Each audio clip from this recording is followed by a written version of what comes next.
Hello, আসসালামু আলাইকুম। সবাই কেমন আছেন? পটল আর ঢেঁড়স দিয়ে আর মাছ রান্না করছি। কেমন হয়েছে দেখে বলবেন। প্রথমে সয়াবিন তেল দেওয়ার পর পেঁয়াজ, আদা, রসুন, গরম মশলা, তেল, যে কোনো তেল দিতে পারেন, সয়াবিন তেল, সরিষা তেল, যার যেটা ইচ্ছা দিতে পারেন। সঙ্গে হলুদ, মরিচ দিয়ে রান্না করলাম। দেখে কেমন লাগছে? দেখে মনে হচ্ছে খুব স্বাদ হয়েছে।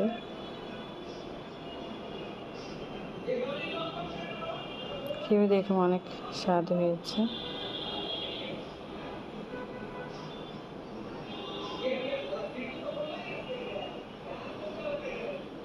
তারপর পটল ভাজি করলাম।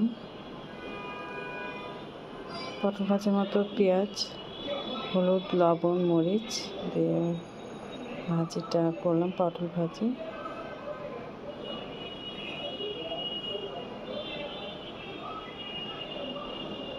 এরকম লালচে লালচে করে ভাজলে একটু বেশি ভালো লাগে, তাই এভাবে রান্না করা হলো।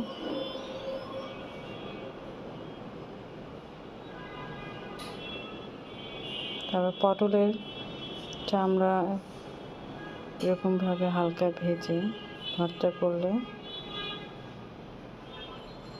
খুব ভালো লাগে। কে কে এরকম খান কমেন্টে জানাবেন।